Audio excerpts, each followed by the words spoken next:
What's going on, ladies and gentlemen, and welcome to the 2024 CEV Champions League preview show. My name is Everett Delorme. With me, as always, is my good buddy from the South in Chicago, Mr. Rob St. Clair. But today we have a very special guest all the way from Poland. We have none other than two-time Champions League champion, two-time defending Champions League champion, Mr. Erik Shoji from Zaksa, Kędzierzyn-Koźle. Erik, how are you? How are you doing? It's great to see you again.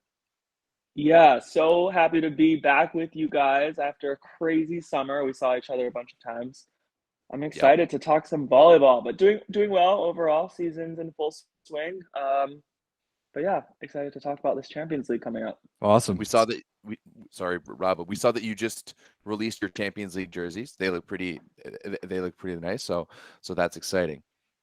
They are. Our club is back-to-back champs. So we have three different colors, three different cities kind of named on the jersey. That's kind of the special part of the jersey. But I'm forgetting something real quick. At the risk of looking like an American tool to Everett right now. No, I had to bring let's go. One of the bad boys here for this Champions League. Oh, that's wow. For the Champions League amazing. preview. This is the 2022 trophy from Ljubljana that we won 2 years ago. I had to grab it. This was at the jersey reveal I was just at. I asked to bring it special for this. Okay. So I'm looking a little toolish right now, but I had to do it. No. That's never. That's wow. Oh, that was honored. so awesome. I feel that's quite the reveal there.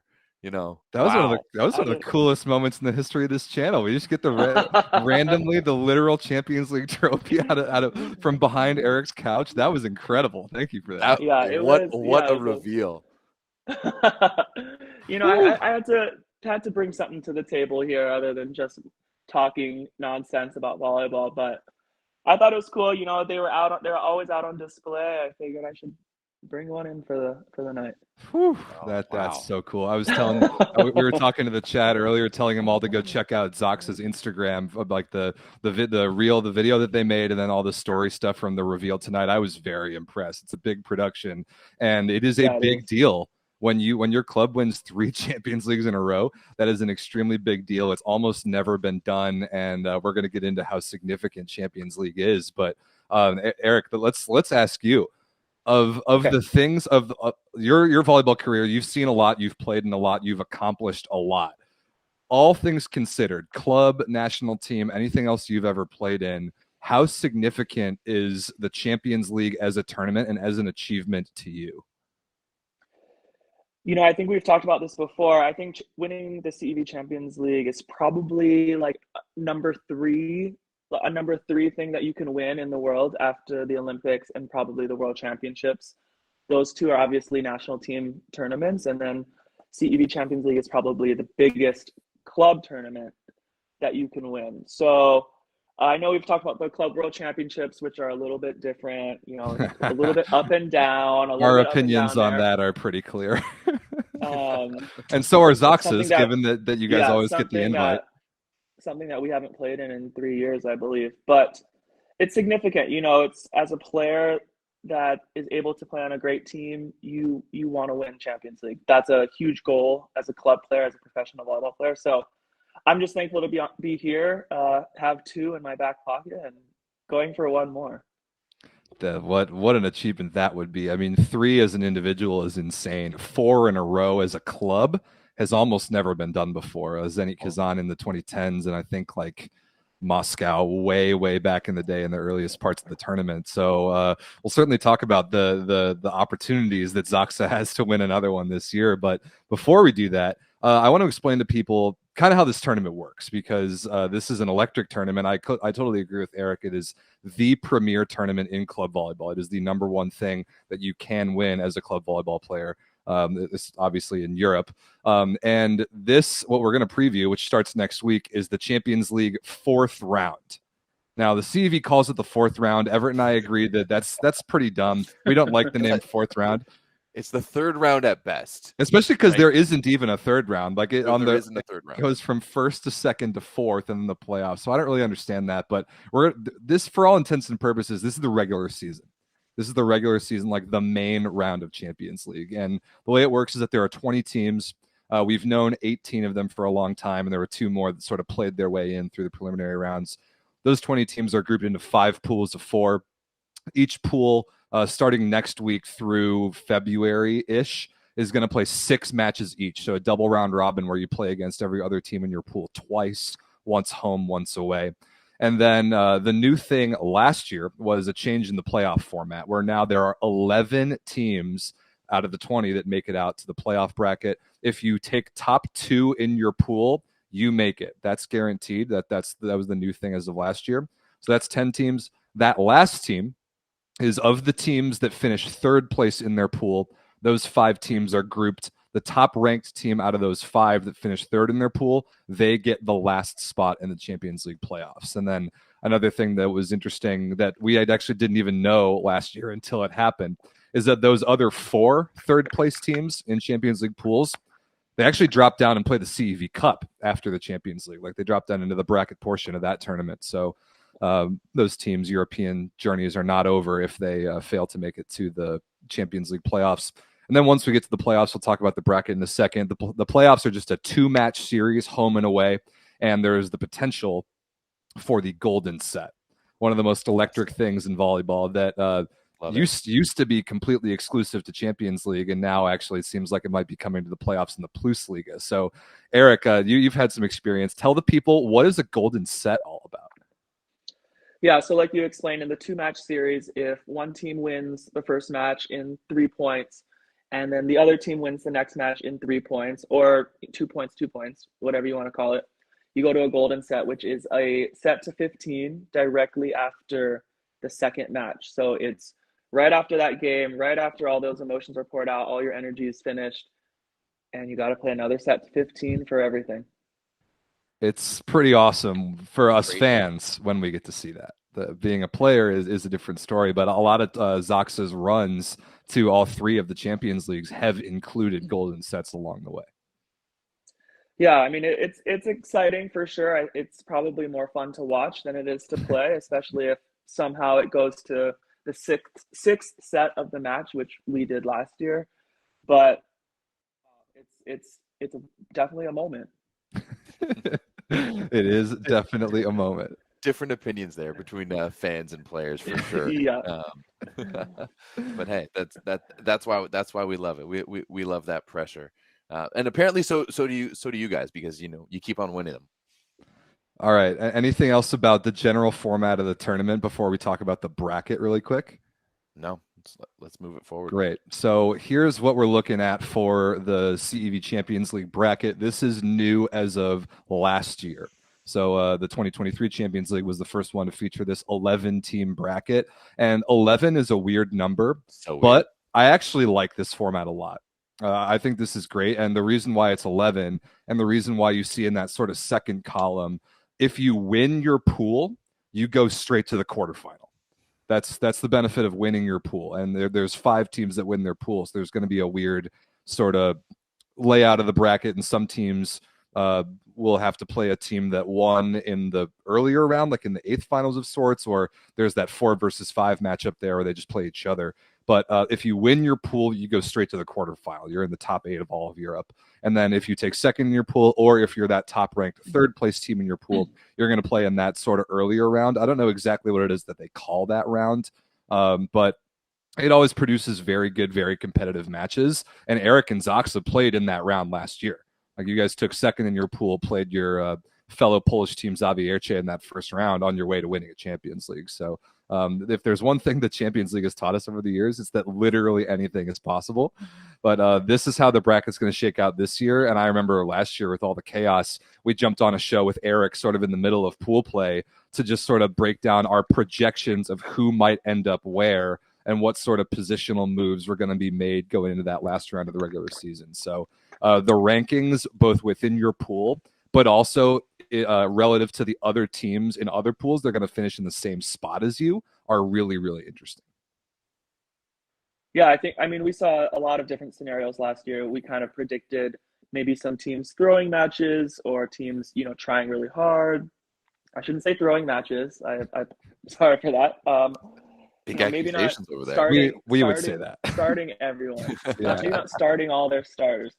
But, there were certain situations, we matched up with Trento in the quarterfinals while, we had just played them in pool play. A lot of different things that we thought would happen. And I don't know if any of those predictions really came true from our side. But yeah, it's pretty wild. Like you said, Zaksa, we were in that first round. I think they called it the round of 12, honestly.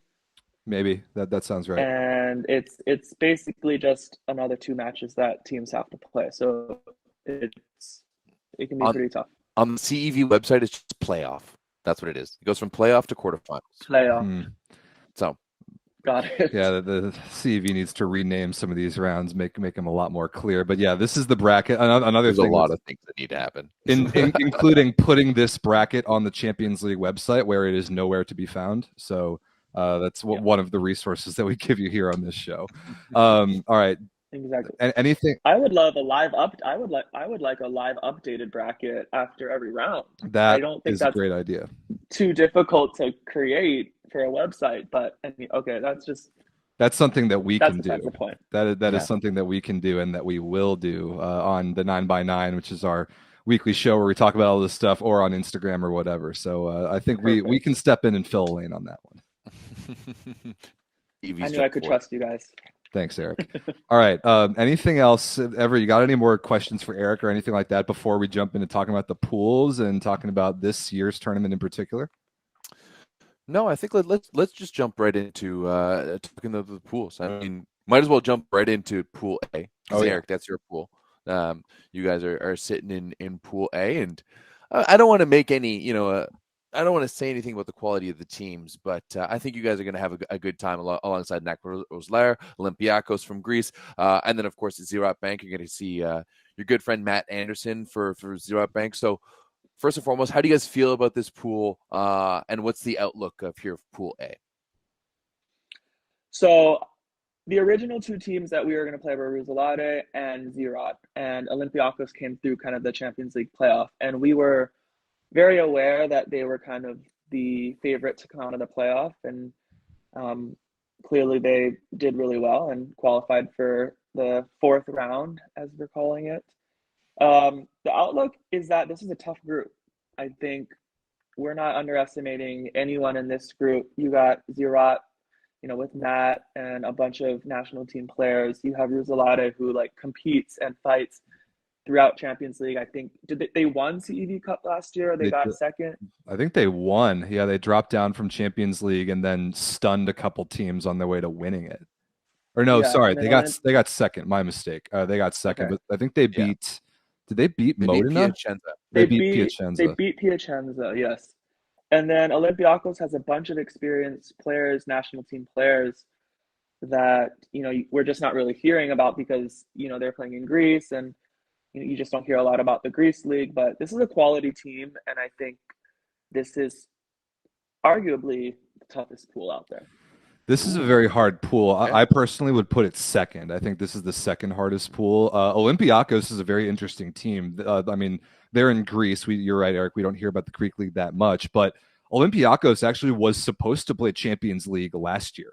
They were supposed to get an automatic bid to the 4th round of Champions League last year, and for one reason or another, their club chose not to. They ended up playing in the CEV Challenge Cup and winning that tournament easily. And it's basically the same team that Olympiacos had last year, where they kind of stacked it with a good number of sort of second half of their career national team players from other countries. Got Tonček Štern and Alan Pajang from Slovenia in there. You got Dragan Travica, who we've talked a lot on this show. You got Salvador Hidalgo Oliva, the old Cuban guy who's been around forever. We love him. And then some good Greek players. So another thing that I did just now in the YouTube live chat, I put a link on Volleybox to a place where everybody can see all the Champions League teams in one place, and you can click and see their rosters. So I think that should help people as a reference. But Olympiacos, especially as far as the team that qualified through the earlier rounds, that team is no joke, especially at home. Greek home crowds are insane. I'm excited to see some Greek home crowds back in the Champions League. I'm excited to see some flares. Erik, hopefully nothing happens to you while you're over there. It gets a little rowdy. It gets a little rowdy. I know I have some friends who've played in the Greek leagues, and they've told me some stories. But like Erik, let's just jump into it right now for Zaksa. You guys are going through the injury bug has hit you guys kind of a little bit. Makes sense with how much and how relevant some of your players are in the grand scheme of things and how many games they've played this year. But you guys have your first game next Wednesday. You're going to be playing home against the Olympiacos team. What's your guys' outlook for a match like that? Like, how do you guys prepare? Is that kind of the focal point of your schedule coming up? Is that why you're seeing some of the guys getting some of the rest now team? And are you guys going to be healthy for it? Yeah, I mean, it's a tough question. We kind of took a look at the calendar that we had, this upcoming 2 weeks, and it's 4 games that are pretty important for our schedule, and winning these matches is really important. So we kind of had this team meeting like, hey, let's push for these 4 matches, not putting aside, beyond that, but it was something that we definitely took a look at. We are banged up a little bit. We've had both opposites out at one point. 3 outsides are out, have been out. Both setters are out currently. We just hired another setter. So it's been a little bit up and down, but last match we played against Katowice, we were a little bit back to normal. We had all our starters back except for our setter. And that's pretty much the outlook looking forward for our match on Sunday. And then we'll play that match on Wednesday. But, honestly, we're like congratulating ourselves every game. If we can stay healthy, that's like our cheer is just like, congrats guys, we did it. But yeah, we're feeling a little bit more back to normal, just slowly getting healthier and healthier, hopefully. All right. And one thing that we've talked about a lot the last couple of years, as Zaksa has been making these runs through Champions League to winning 3 of them, and 2 of the 3, I think the first one and then the third one last year, were all-time ridiculous bracket gauntlets that you guys ran through to get back on top of the world in Europe. How much, in your opinion, does the experience of your club, not just like your players, but your club top to bottom and how you attack an entire season with the Plusliga schedule and all that craziness, how much is that experience of having success in a tournament like this, how valuable is that to you guys and kind of your coaching and your management as well? Yeah, it's huge. Experience is key. It's how you deal with road trips. It's how you deal with, 2 matches in 4 days. Like, what do those days look like? And the more experience you have, the more comfortable you feel creating schedules and how you can manage players through those schedules and how you travel and how you sleep. The more experience that players and coaches have and, a club as a whole and how you can make it just more comfortable for the players, the better. And I think we've done a great job of that. And, our club has a lot of trust between staff and the players. And I think that communication was huge last year and will just continue to get better for this year. And I think overall, we'll manage it pretty well. Yeah, so you've got, like you said, 4 matches coming up in the next 2 weeks. You've got Charny Radom on the road in the Plusliga Sunday, then Olympiacos at home in Champions League, then Barkom Lviv at home in the Plusliga, and then at Ziraat Bank in Turkey on the following week. That is quite the schedule. Now, I mean, I'll be the first one to say Charny Radom is not good. So I like you guys' chances in that one. But Barkom Lviv is solid, and then 2 Champions League games in a tough pool. Like, this will be a gauntlet, and I will never, ever, ever doubt Zaksa or their club or the way that you guys manage things like this. I think you're the absolute model in world volleyball of how to tackle things like this. We hope. Thank you. I mean, it's tough. To be honest, when I talked about that 4-game schedule, Ziraat wasn't even part of that because we played Katowice on Tuesday. So it was Katowice, Radom, Olympiacos, and Lviv to kind of focus in and dial in our systems and our lineup and trying to get healthy and hopefully win, 12 points throughout that run.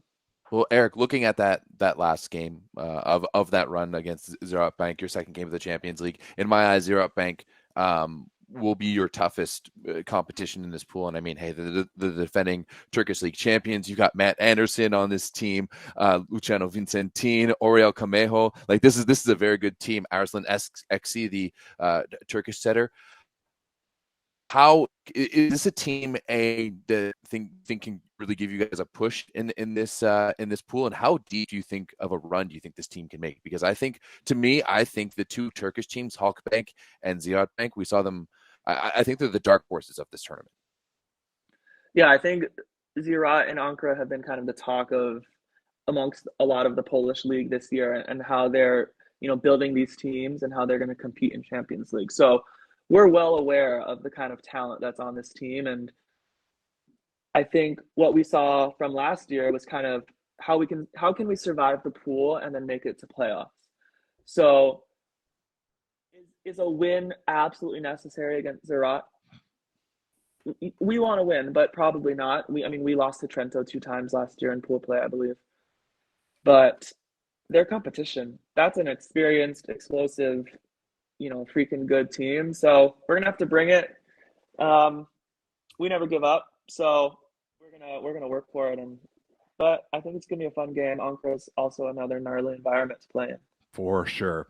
Yeah, I agree with Everett. I think the two Turkish teams, the crosstown rivals that actually Ziraat Bank and Halkbank actually share a home arena. They play in literally the same place, and they've already played each other twice in Turkey this year, and those matches have been nuts. So I like both of them to do decently well in Champions League. Actually, Halkbank is playing the Club World Championship as well, which we'll talk about them a little bit later on. And then I also wanted to shout out NAC Rusalare because like Erik said, and like we've talked about on the show before, they don't jump out to you on paper when you look at their roster, but that is another outstanding club, top to bottom, that always where the whole is greater than the sum of its parts. That is a scary team. That is one of the most upset prone Champions League teams every single year, no matter who they have. It is not a team that you can overlook. So as far as teams 1 through 4, this pool, I think it's the second most difficult in the entire tournament. I would say there are only 2 teams that have a legit chance to make playoff runs, that being obviously Zaksa and Ziraat, but all 4 are going to be really, really competitive in pool play, and that's exactly what we love to see. We're excited. It's going to be tough. Good. But we'll get ready for it. So Also, I think us and Ziraat are going to advance. That's what I'm saying. If we're predicting here, I think we should, and we definitely agree with you. This pool's gonna have some nice jerseys, right? Like Olympiacos has the classic like red and white barb jerseys, always fine. I'm looking at the Ziraat Bank jerseys right now in Volleybox. They're kind of fire, and I mean what we just saw with you guys releasing your Champions League jerseys, those are gonna be good too. Kędzierzyn Rosalari, I mean those ones are always like a pretty standard like navy blue, if I remember correctly. But I think that this jersey is gonna have some of the best. This pool is gonna have some of the best jerseys for sure. We firmly believe in uniform karma on this channel, and when you look good, you play better. We swear by that. All right, Absolutely. Can we move on to Pool B? You guys ready? I mean, Erik clearly thinks that too. He wears arm sleeves. Come on. I like the arm sleeves.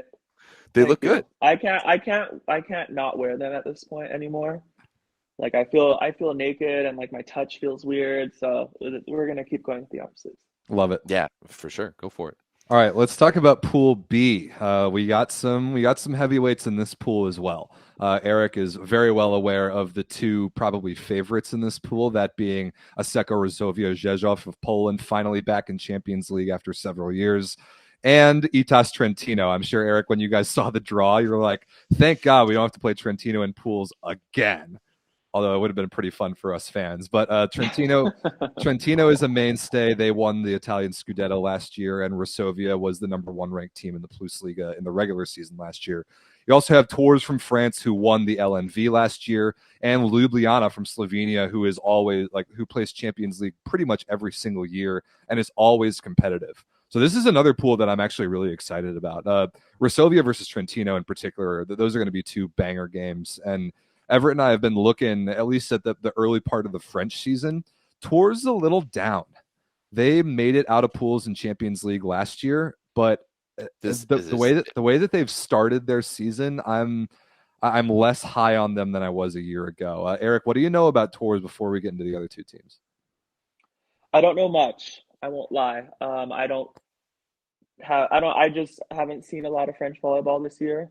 I check in with some of the USA guys every once in a while, but I'm looking at their roster, and kind of the names out there aren't sticking out. But again, they are one of those teams that, like Rizalare, they kind of are better than maybe their names suggest. They just come together and play good volleyball. But I am fully expecting a Rosovio Trento kind of pool beatdown here.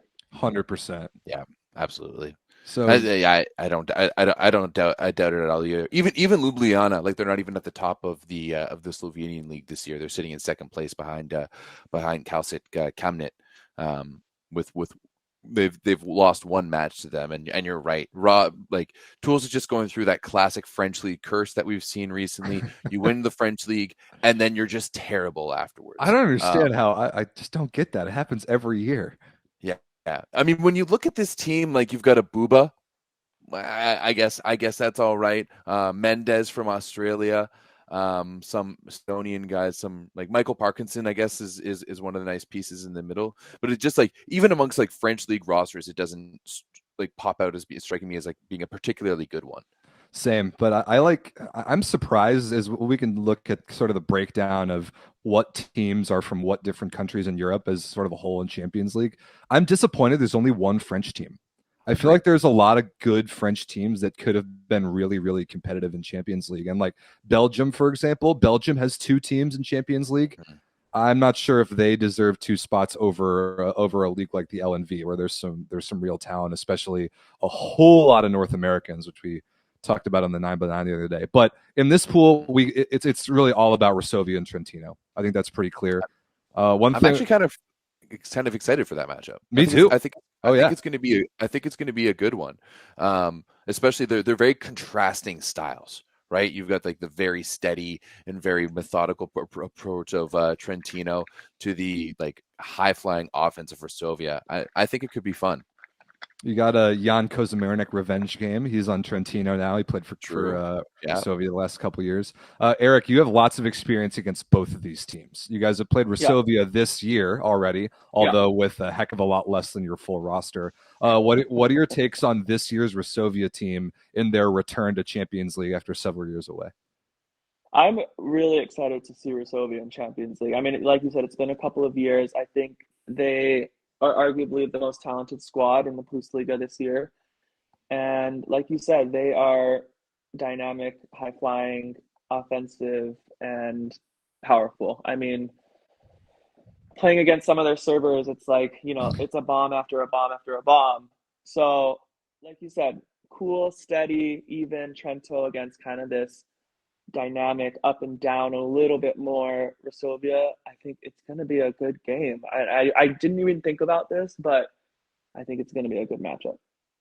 Yeah, and Trentino, we've talked about Trentino so much the last couple of years with all their success. They finally got a major trophy last year, winning the Italian title. They, in a handful of ways, I think are pretty similar to Zaksa. We've called them kind of the Zaksa of Italy a few times.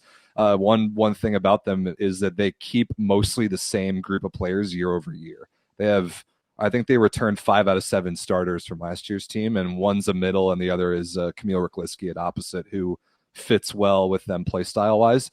And Rosovia is actually pretty similar to what they were last year too. Big upgraded opposite with Stefan Boyer.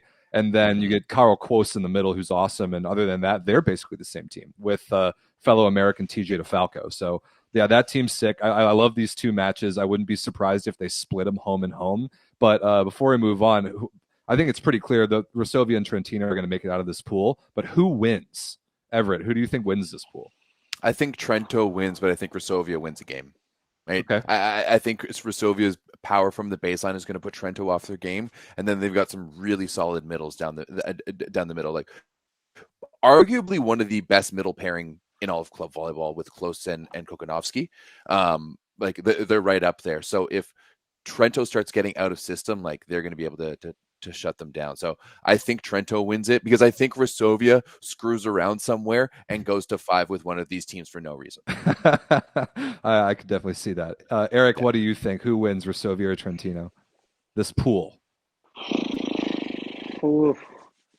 I think they split. I think they're both 5-1.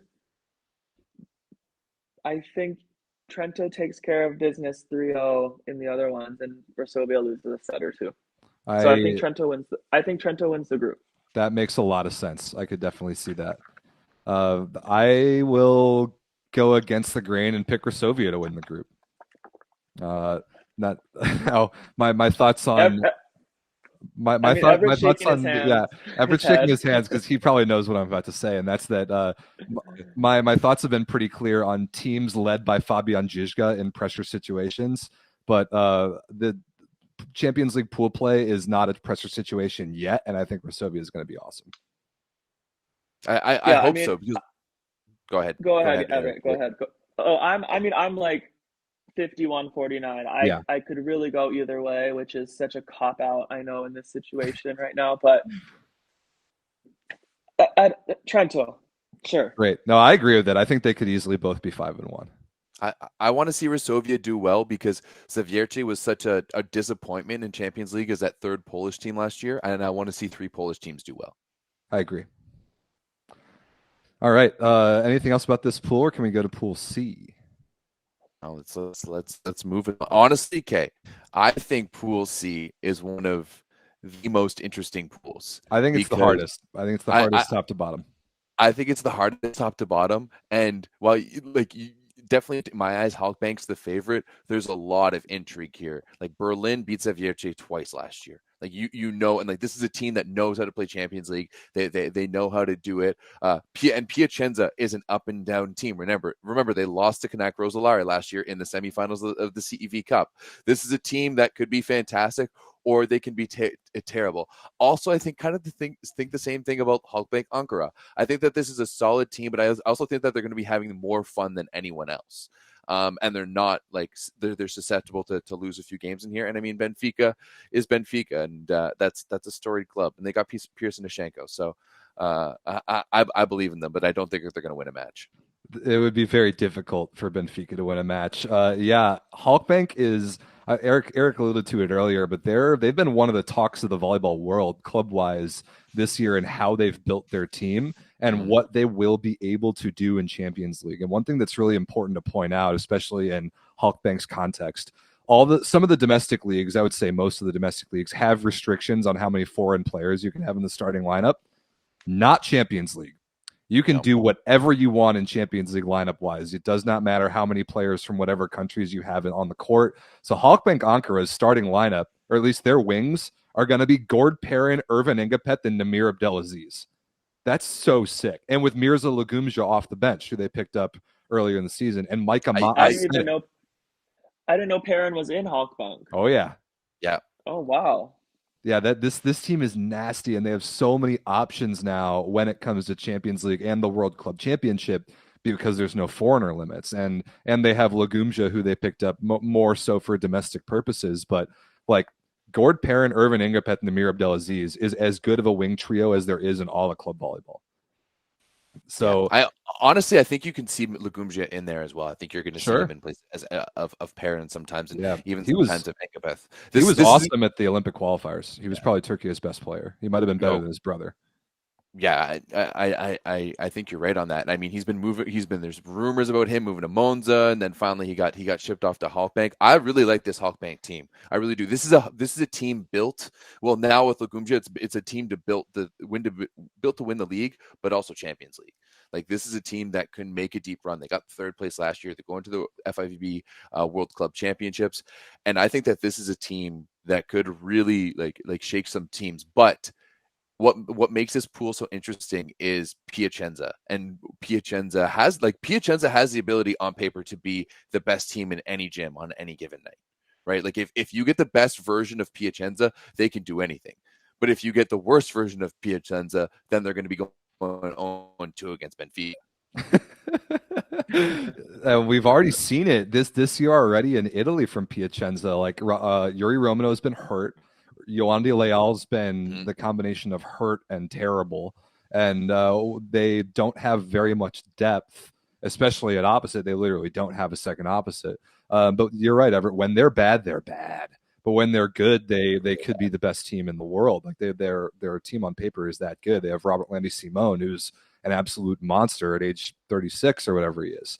Still a And game changer. fortunately for us, literally week 1 of the tournament, we get to see Piacenza versus Halkbank. That is a match next Wednesday, which is so awesome.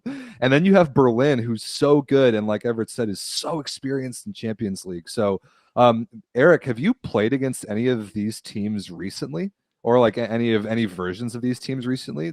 I can't remember. I have right? not. I haven't played any of these three, in Champions League recently at all. So I'm excited. I mean, I'm a Berlin fan. I'm a alumni, I guess I'll call it. I think we could see this as like the 3-team pool that, 3 teams that come out of the pool, very similar to what Berlin did last year as well. It was Berlin, Zavierce, and I can't remember who the other team that made it was. Was it a Turkish Actually, team? might have been Halkbank. Yeah, it was. It might have been Halkbank. Yeah. Berlin. Yeah. It was Berlin. Because Berlin went 0-2 against Halkbank last year. That's right. But it was Berlin, Halkbank, and Zavierce. So a lot of history there, and then you throw Piacenza in the mix, and I do feel kind of bad for Benfica, because Benfica is good. That is a good club, and they typically are very competitive and have a chance to steal matches from good teams. But unfortunately, I would say there is zero chance that they advance. Who does everybody think is going to win this pool? This is a hard one. I think Halkbank. Yeah. I think Halkbank as well, but I don't know I don't think they're going to be undefeated. No. That's like a pretty like blanket statement. I don't know, that has no weight in anything, but I think we're going to see all 3 of those teams advance. I hope so, because this pool, I hope so too. This pool has 3 teams that deserve to advance. The thing is, though, that like it's not always necessarily the pool with 3 good teams that gets 3 teams out, because only if they beat up on each other in a very even way will that 3rd place team be ranked better than the other 3rd place teams in a way that they can make it out. Like, that's the tricky part. It did work out that way last year, where like Zavierce, I think, was 3rd, and they deserved to make it out. But it's going to be tricky, and it's going to put a lot more pressure on Berlin, Piacenza, and Halkbank when they play one another to get 3 points in as many situations as possible. And you can't drop points against Benfica. That's the other wrinkle in this pool. So I'm actually going to go with Piacenza. I think that they have the capability on paper to turn it up when it's required. They actually did it in last year's Italian Cup. We saw them catch fire for a couple matches and beat great teams and win that little tournament. I am a little bit more down on Berlin this year than some years. I still hope that they make it out, but I don't think that they have the firepower to compete with Halkbank or Piacenza, unless Marek Shoji has 4 unbelievable games, which he could do. But I think Piacenza and Halkbank are extremely strong, and when they play each other, it's going to be must-watch volleyball. So next Wednesday, you guys have got to set your calendars for that one. I think one thing to note is that it's not necessarily all about 3 points, 2 points. Sometimes it's about sets. Like it can literally come down to sets, and we've probably seen that in the past. I can't think of an example, but it's if they can steal a set or 2, or even get to 2 sets and get that 1 point and beat Benfica 3-0, 3-0, like that gives you a huge advantage over some of these other pools where maybe they're dropping a set or 2. So, in all of these international tournaments, we're always looking at set ratio and point ratio, and I think it can come down to that, and that's why you really have to kind of focus on, maybe some of these weaker teams, as if we want to call them that, and to win 3-0, because you just never know what's going to happen in the end. I remember last year, as we were projecting who is going to get that number 1 overall seed amongst the first place teams, it absolutely came down to sets. And it probably will this year. It was 2 Champions Leagues ago, the COVID one, like the 2021 Champions League, where it came down to points. It came down to on-court point ratio. I think it was like Modena versus maybe a Russian team while they were still playing. I don't remember the details, but it went even past set record. It went to point ratio. So it gets crazy in Champions League pools when it comes to breaking the ties. And yeah, every set, every point matters a huge amount. Anything else on Pool C? I think this is the pool of death. I think we can call it. Yeah. I think it's going to be this is going to be a lot of fun and very interesting. Much like I think it was Pool D last year with Berlin and Hofbank. It's always interesting, hey, how Champions League it's like they never actually change much of the pools. You think that with like a drawing of the lots you get randomness, but it seems like the same teams play the same, like they play each other year and year, and like how does that happen? The volleyball gods have their way, Everett. Yeah, volleyball gods, aka how warm are these envelopes as we're picking them? How warm? It's the balls, Everett. Yeah, it's the little plastic balls. Like they make the big ceremony, and everyone puts tuxedos on just to open up 20 plastic balls. Yeah, so dumb. So European. So European stuff. Moving on. Sorry to interrupt. My question this year was why the Turkish teams were in the third pool, like the third group, versus the Belgian teams, I believe, which were in Cup B or Cup 2, whatever that's called. I don't know how that all works, but to me it was weird that the two Turkish teams, who are arguably stronger than the two Belgian teams, I don't think that's arguable. I think they are. That's not even a conversation. I just didn't really understand. Yeah, I agree with you. I have never dug into exactly how the lots are drawn and out of what sort of little brackets, but that actually is a good lead into pools D and E, especially pool E, because this is where we get to the point where we were talking about Women's Champions League on Tuesdays 9x9, and much more so for the women than the men. But there are a lot of bad teams in Women's Champions League. It's kind of a bummer. There are a lot of 3-0 beatdowns in Women's Champions League. And I'm a little bit afraid, not quite so much as Pool D, but Pool E 100% when we get there, there's going to be a lot of 3-0 beatdowns in Pool E. And Pool D here, Jastrzębski Węgiel, who last year was in an easy pool. They went 6-0. I think they had the perfect 18 points, and they got the number 1 seed in the Champions League bracket last year because they had an easy pool. And I like Lundberg a lot. We've talked about them. They have a million North Americans. Guaguas from Spain has Graham Vigras, who's a legend. And then Budjovice from the Czech Republic, I know really nothing about. Sam Taylor Parks is a Canadian guy who I've never heard of. This is the Canadian pool, first and foremost. You've got literally Canadian representation in all the teams, because you got Ryan Sclater playing for JW as well. Of course, Lundberg. And yeah, Sam Taylor Parks on Budjovice, and then Graham Vigras playing for Guaguas. I think this pool is going to be really fun to watch for the run for second, because none of these teams know each other, and they're all probably around the same level. So I really love that. I mean, Lundberg, we saw them make that run in CEV Cup last year. They won that epic match against Modena when there was all that finger pointing and yelling at each other. So they can do. Of course, it's mainly it's. There's so many different guys on this Lundberg team, as there is. Like, you never played in Lundberg, eh? You never went that route. Like, so many North Americans start their career in Lundberg. It's like I started in another like smaller German team. Yeah, back in the day. What was your first team again? Chemie Bali Mitteldeutschland. They're not.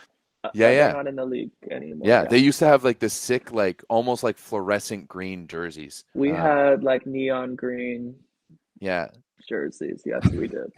Yeah, absolutely. I know a bunch of Canadians, but Lundberg, like, classic spot for North Americans, and once again this year it's going to be filled with them. So yeah, I think this is going to be interesting. It's going to be 3 dongs all around for JW. Yeah. No doubt about that. I like Guaguas is the other team that made it through kind of the qualification. I don't have like other than Graham Vigras, I don't recognize like anyone on this roster. Kavana, the Argentinian setter, he's been around. Nicolas Bruno. Never mind. He was on Halkbank last year. He was their second outside last year. And Martin Ramos is a current Argentinian national team guy. So okay, never mind. I actually kind of like this roster. Yeah, I think this pool is going to be a lot of fun. It is a veteran roster. They have a lot of much older dudes on this team, guys who probably have played Champions League like closer to their primes for a lot of other teams, and I think they could be a fun wild card. Do they have any chance to beat Jastrzębski? No. No chance.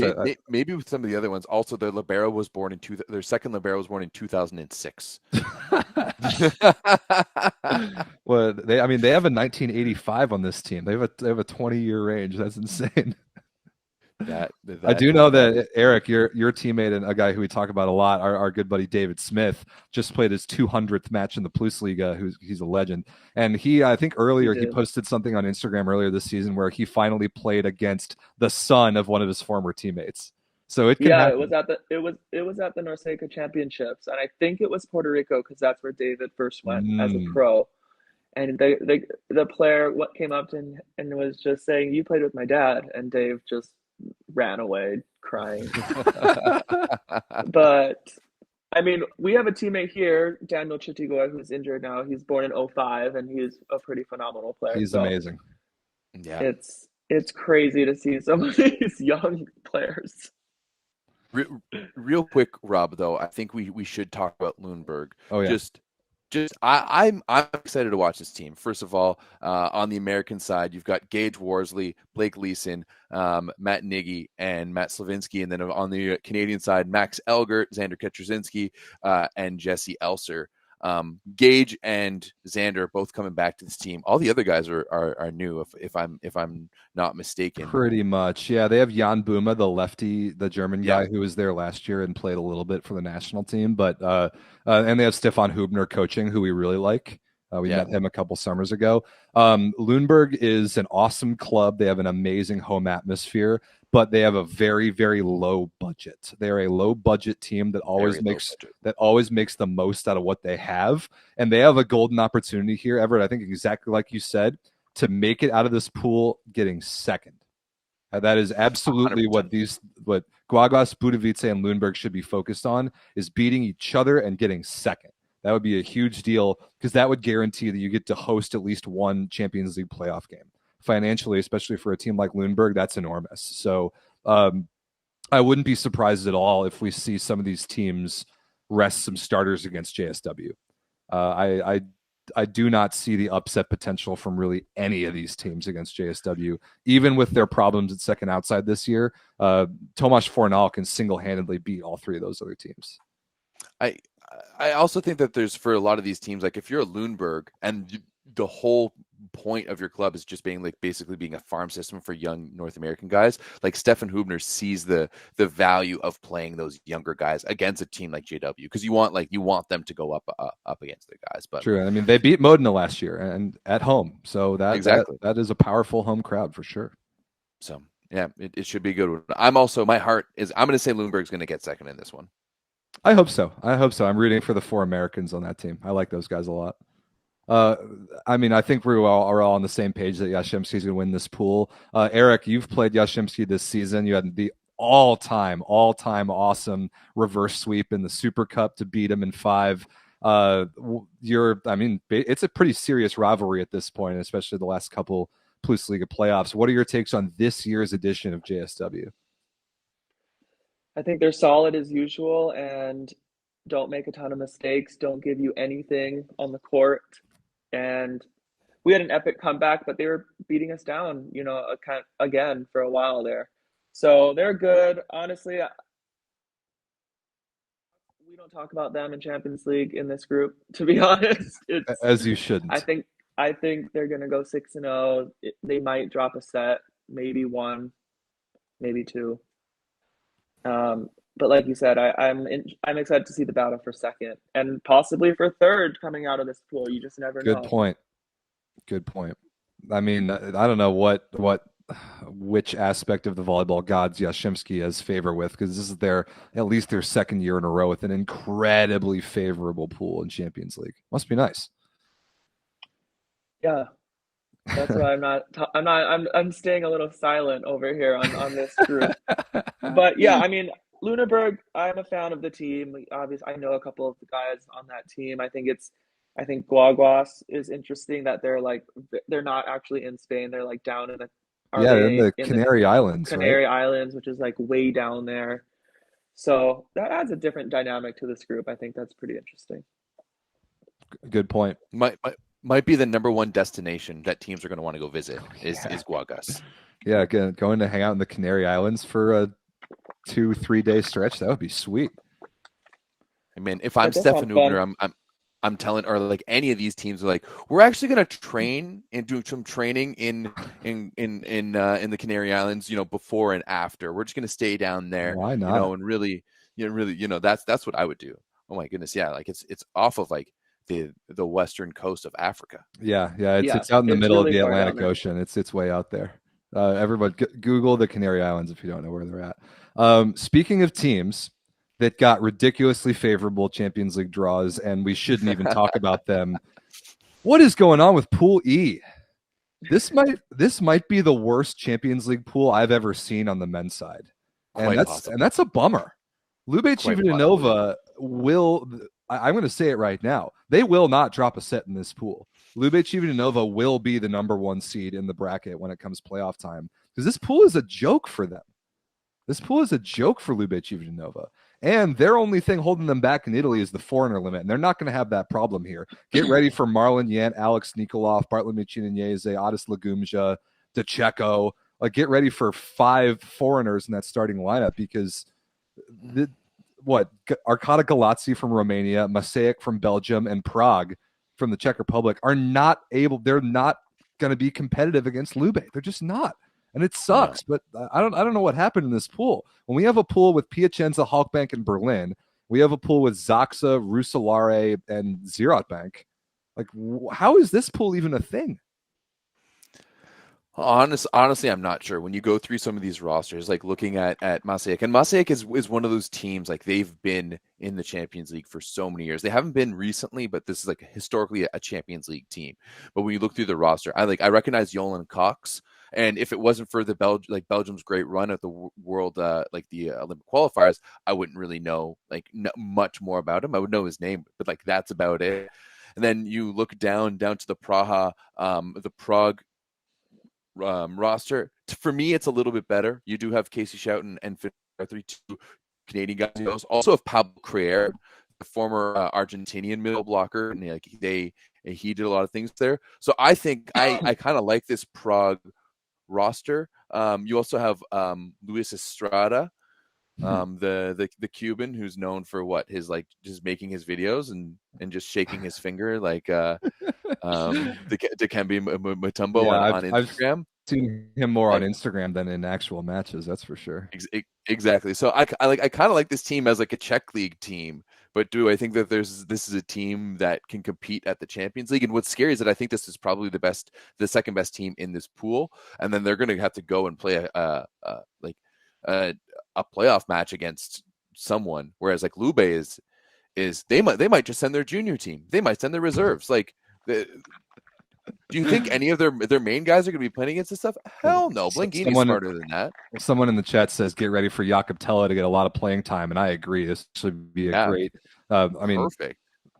I don't even know how many teams in the Superlega do you think would be better than all 3 of these other teams in this pool? I think like 9 out of the 12 teams in the league. Like, I don't know how Lube got this draw, but they now on one hand, they can probably play their bench and do very well in this pool. On the other hand, they still need every point and every set to make sure they get the 1 seed if that's what they want. So exactly how they attack that is going to be a little bit interesting. The other thing is that somebody is going to get second in this pool. There will be another team that makes it out of this pool and goes to the playoff. And when it comes time, like weeks 5 and 6, whoever gets second in this pool, that is who everybody else is going to want to play in that first round. People like, let's say Praha gets out of this pool. Everybody else, all the other good teams who are going to get second in their pool in more competitive pools are going to do whatever they can to try and be matched up with Praha in the first round. Like whoever gets out of this pool is going to be the dream matchup for another playoff team.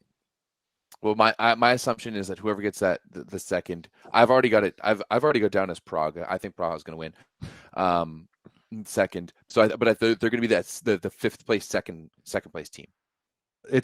I don't know. I think that the rest of the pool is such that they might be a very highly ranked second place team. Like let's say, I don't really know this, but let's say Praha is significantly better than Galatsi and Masejek.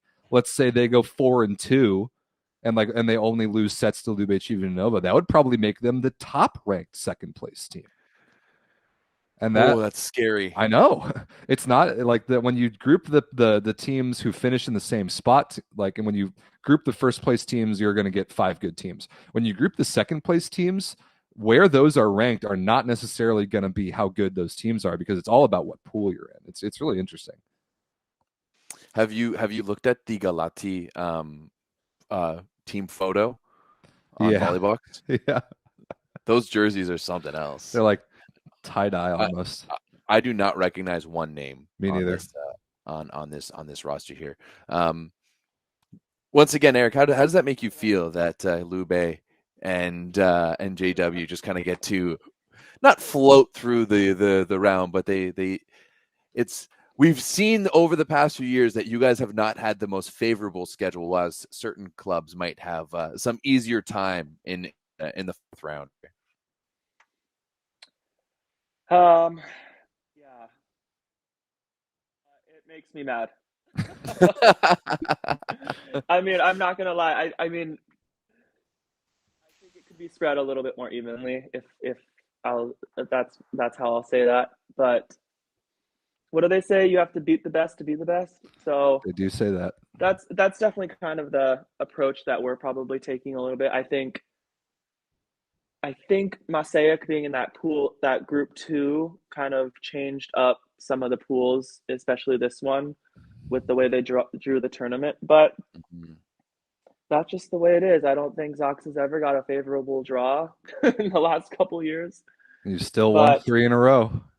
Yeah, I mean, I'm not gonna lie. I think it could be spread a little bit more evenly, but it is a random draw, as they say. So it's out of your control. Control what you can control, right? That's what they tell us. One thing that is out of your control, but probably to your benefit, there is one. I mean, I guess let's say there's 2 big omissions to this tournament. And first and foremost, it's the same thing for the past few years. We don't really have to talk about it. It's the lack of Russian teams. I think we would all like for them to be in the tournament. Maybe not you, Eric, as you know how good they are. But let's be honest, a volleyball world without Russia is always going to be lacking. But then there's obviously the big omission of no Perugia, right? Because they finished 6th last year. They're not playing any European competitions, but are somehow playing World Club Championships, which is just kind of shows you what's up. Is that, like, you guys are clearly talking about it, is that somewhat of like a thank goodness they're not playing type of scenario with no Perugia? It was so funny. I was watching Italian League the other day with a teammate and just saying, like, wow, Champions League is going to be so tough with these teams. And he's like, Perugia's not in Champions League. And it was just something that I just assumed, knowing how good their roster is. But I don't think people are really talking about it. I haven't heard any talk about it here. It's just that was kind of the talk of last season, and people moved on. They're obviously a great team, but sorry, you didn't. I don't know. Like, well, they have nobody. Get what we, yeah, they have nobody to blame but themselves. Yeah, they have nobody. You earn it or you don't, and that sounds a little harsh from my end, but I've been there also as well. So that's just the way. I don't think people aren't going to miss them. I'll say that. I mean, yeah, that's right. That's sports. They didn't earn it. We talked about it a lot on this channel. That was probably the biggest collapse and the biggest choke job in volleyball history. And now they don't get to play Champions League this year. And that is important to point out. I should have said this at the top of the show. The way that you even get into the Champions League is based on your team's finish in your domestic league the year before. It has nothing to do with your last year's Champions League finish. Like, let's say, hypothetically, I would never wish for this, but let's say Zaksa wins Champions League again this year, but Zaksa gets knocked out in the quarterfinals of the Plusliga. Zaksa would then not play Champions League next year. That's how that works. You got to finish, and every domestic league has their own way of determining top 2 or top 3 or whatever. But if you don't do that within your country, you don't play Champions League. That's straight up. So that's why Perugia's not in. And we've already made that same mistake on this show a bunch this year. We're just like assuming that Perugia's in Champions League somewhere, but they're not. I've definitely done it. Yeah, it's weird. Eric, you just mentioned like you were watching the Italian league. While like, hey, how much volleyball do you get to watch? Like, and is it prime time on TV? Or are you watching on Volleymetrics? Like, how are you consuming volleyball, because you're clearly a volleyball fan, just like the rest of us. And then throughout the Champions League, like how aware of you of what's going on in every single pool? Is it something that like you're always checking sports stats, you're always checking how's it's going, or do you like to keep more like locked in and focus on what's in front of you guys and what's going on within your own dressing room? Yeah, I watch a lot of volleyball. So every Polish game is on TV here, which has been a topic of debate in Poland. I and then Really? I'll be watching live Italian volleyball on Volleyball World. So those are the two main leagues I watch. Actually, Titans Volleyball, who's a great YouTube channel, has been putting a lot of Russian highlights on, which has been amazing to watch as well. So I consume a lot of volleyball. I'm trying to find the balance of like not doing that as often, but I am just such a nerd. I don't watch a ton of other matches on Volleymetrics except ours and maybe some friends that I'm helping out. But I watch a lot of volleyball. I love volleyball, and I am 100% fully aware of everything that's going on in every single pool. Do you like text your friends on different teams to try to get like insider information? Like how deep does this go? Like is there like and like you've been in the game now for a little bit, so I'm assuming you've got like some friends on like the Berlin coaching staff. I'm sure you have coaching staff and therapists and stats people who have kind of like spread their seed a little bit all throughout Europe. How much of this network and how much of are you utilizing it on like a week to week basis? I don't feel like I use my network that much, especially for Champions League. Like I'm more of like a, hey, how you feeling? Checking in, how'd the game go last night? I'm not trying to figure out like every single thing that's going on, but there are guys in the Polish league for sure. It's like the most insane network you'll ever find, that they know every starter, they know who's hurting, they know who's not motivated for the game, they know who yelled at practice yesterday. And it's insane to hear some of the things that people know from other teams, but I don't run that deep. I look at all the results and the points, but I don't need to know all of that extra stuff. We need to get in those circles. Yeah, 100%. It's insane the amount of information people have and how fast they can get it here. So it's wild. That's a country that takes their volleyball really, really seriously, and that's what I'm jealous of. That's what I want. I want that. In matchups like you guys when you guys play Zerot Bank, you have Matt Anderson, obviously, who you've known for a long time.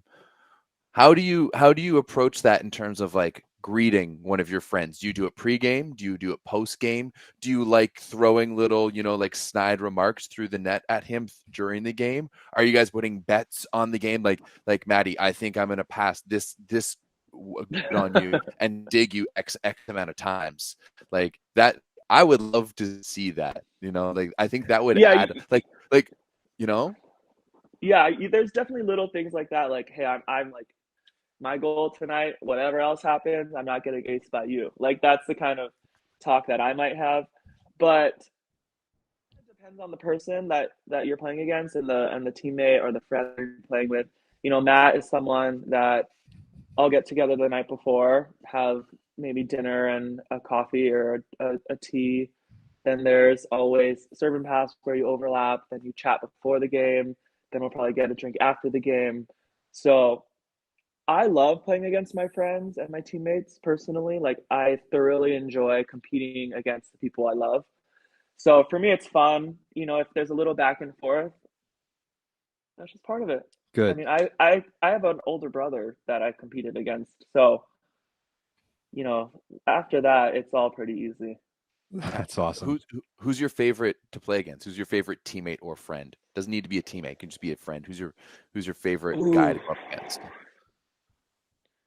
Favorite guy to go up against? I feel like I haven't played that many teams, but I have because there's a ton in Poland. Yeah. But it could even be like a former Polish teammate. It doesn't have to be American. Yeah, I can't even put a finger on it. I feel like I love competing against Micah Christensen, but it hasn't happened that much. We've only played actually against each other twice, maybe, in Italy. Wow. Believe it or not, I played Kavika probably 12 times in our professional career against my That's brother, and so he many. won. Yeah, we played 5 times in Italy the year that we were both there. And he won most of those, so that sucked. But actually, I mean, considering that I play with a lot of the Polish national team guys, I love playing against them at the national team level. I think it's so fun and like competitive, and obviously they're one and they beat us and we're two, but we're right there and we've beaten them. So it's a lot of back and forth, and they're so tough, obviously, but Oh yeah. it's just fun to talk about. And I get remarks from them. I give them, back jokes from VNL 2 years ago, whatever it is. But I would say like some of these Polish guys. That's awesome. All right, I think the last thing we have to talk about before we get out of here at this preview is what are the chances that we see a four-peat?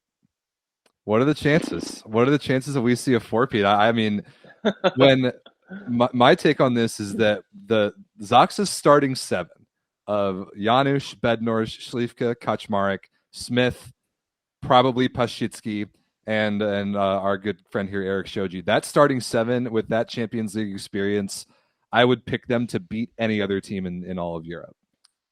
But there's so much chaos that can happen in Champions League that literally anything is possible. I think, like Erik said earlier, is a good goal for Zaksa, get to the playoffs and then lay into every one of those matches and the experience that you guys have once you get there. I think that's worked for you guys in the past.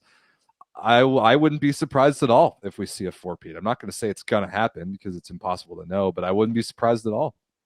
I like how you asked him the question and then answered it yourself. My opinion. I mean, Erik should say nothing but yes, we're going to win a 4th Champions League. I think we have a good chance. I think if we can stay healthy and kind of ramp up like we did last year, we're going to be right. We're going to be right in it. And that's what I can say. We're going to give it everything we can. I think teams should worry about us, in the playoffs.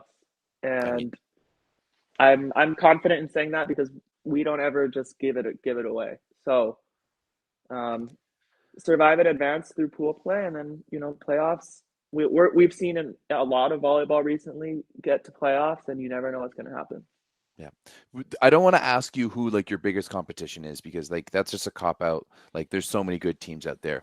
Who is, however, the one team you're the most wary of? Like who's the dark horse team in your opinion that you're like, you know what? Like if there's any team I don't want to face, it's maybe them. I think it's Piacenza. Ooh, okay. I think that the roster they have can potentially beat anyone. I agree with that. Peak Piacenza. Very scary. I mean, I've played against Lucarelli for almost 10 years now. I know what that man can do and how he hits the ball. And then you have Simone, who's just arguably the best player in the world. And then you have Broussard, who's just a physical setter and can get 5 aces in a row. So, it's just, I think it's a dangerous team. I think if they peak like they did in the Cup last year in Italy, they can sweep it away like they did.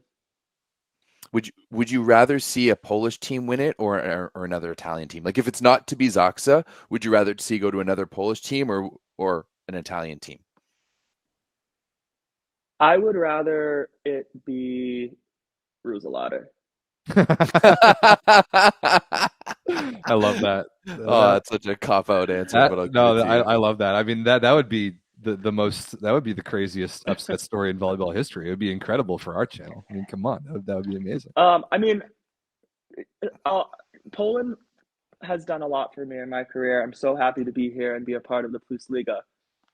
I don't need another team in Poland to win. It doesn't bring me joy. It doesn't make me proud to be like I don't know. That sounds so bad, but I hope that you answer like that. That's good. I don't know. Because you're not Polish. If you were Polish, then yeah, maybe there would be like pride for the rest of the Plus Liga. But no, like Resovia and Jastrzębski are your competitors.